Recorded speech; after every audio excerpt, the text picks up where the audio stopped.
Vous écoutez Samedi de lire avec l'auteur invité d'Amélie Boivin-Enfield. Je suis toujours avec l'auteur Chloé Varin. On est rendu au moment de l'émission où Chloé vous présente son coup de cœur littéraire. Et ton coup de cœur littéraire, c'est Salut mon roi mongol de Nicole Bélanger. Oui, c'est un livre que j'ai découvert. En fait, c'est que j'ai été appelée à animer une table ronde sur les femmes dans la bande dessinée. Et Nicole Bélanger était panéliste, était invitée sur la table ronde. Et moi, elle m'impressionnait beaucoup. Je la connaissais pas encore, mais je regardais son CV puis je me disais, oh mon Dieu. Elle a été la copine de Dédé Fortin pendant plusieurs années. Elle a écrit des chansons pour les colocs. Elle travaille en publicité. Elle est scénariste. Elle est romancière. Là, à cette époque-là, elle avait scénarisé aussi la BD Les Affreux. Donc, elle avait un CV hyper impressionnant. Et bref, j'ai eu une rencontre coup de cœur déjà avec l'auteur avant le livre. Et elle m'avait remis son livre Salut mon roi mongol, qui est paru quand même en 95 aux éditions des Intouchables, réédition en 2001. Et elle, c'était son petit bébé, là, tu sais. Puis bon, j'étais partie comme ça, je l'avais amené avec moi en voyage. Et j'ai lu ce roman-là, c'était le 1er janvier. J'étais loin du Québec. Et là, ça m'a fait... Bon, ça a été vraiment une belle... un beau retour aux sources. C'est un roman qui se passe durant la crise d'octobre aussi. C'est très, très ancré dans le paysage québécois, dans la politique aussi. C'est l'histoire de ces deux enfants-là, d'une famille pauvre qui, le père est malade, le frère vient se faire arrêter. Il risque peut-être de finir dans une famille d'accueil. Ils se sentent un peu abandonnés, laissés pour compte, disons, par les adultes. Et ils décident, eux, de kidnapper une vieille voisine, une grand-mère anglophone, dont ils comprennent pas un mot, en fait, parce qu'ils veulent qu'elle leur fasse des gâteaux.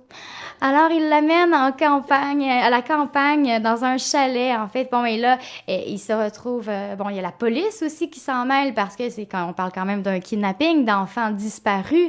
Alors là, c'est une grosse histoire qui prend de l'ampleur. C'est un peu une quête initiatique aussi. On a le personnage, la narratrice Manon, qui a, je crois, 13 ans, qui a pas la langue dans sa poche, qui a une langue assez crue, assez cynique, presque, mais en même temps, elle est tendre, elle est pure, donc c'est vraiment un très beau personnage.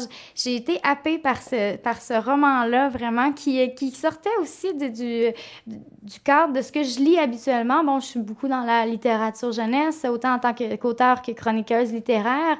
Là, c'était un personnage adolescent, mais qui vit aussi, des questionnements.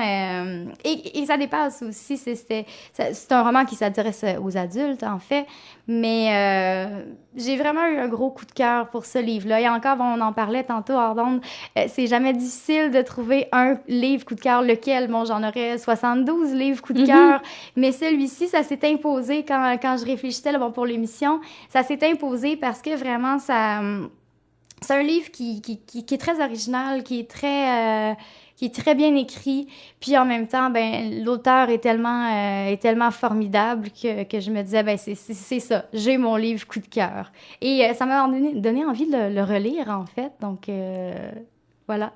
Et je pense que tu voulais lire aussi un extrait aux auditeurs pour donner un peu l'idée du roman. Du ton du roman, oui. Alors, ça va comme suit.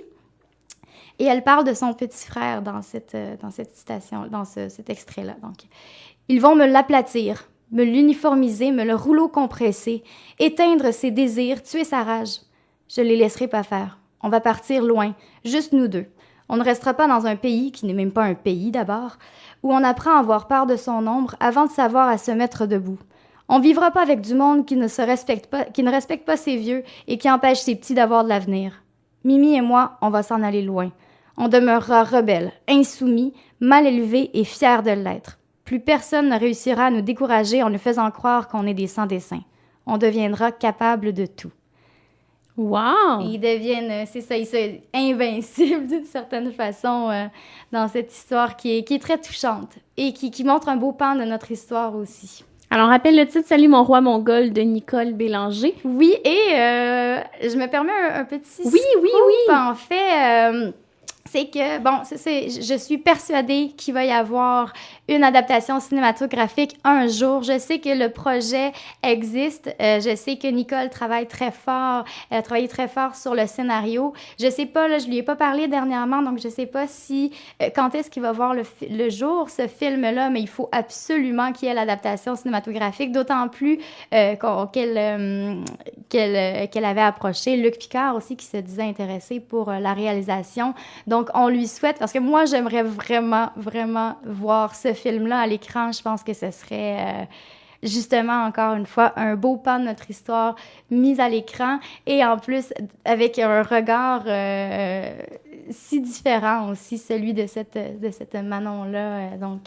On souhaite que les subventions arrivent rapidement. Oui, je sais pas qu'est-ce qui arrive en fait. Peut-être que c'est déjà en branle puis que je le sais pas. Mais en tout cas, moi, je l'espère impatiemment, ce film-là. Mais merci, Chloé, pour la belle suggestion. Sarah, et dans les prochains instants, moi, je te présente des ouvrages que j'ai lus cette semaine. Oui.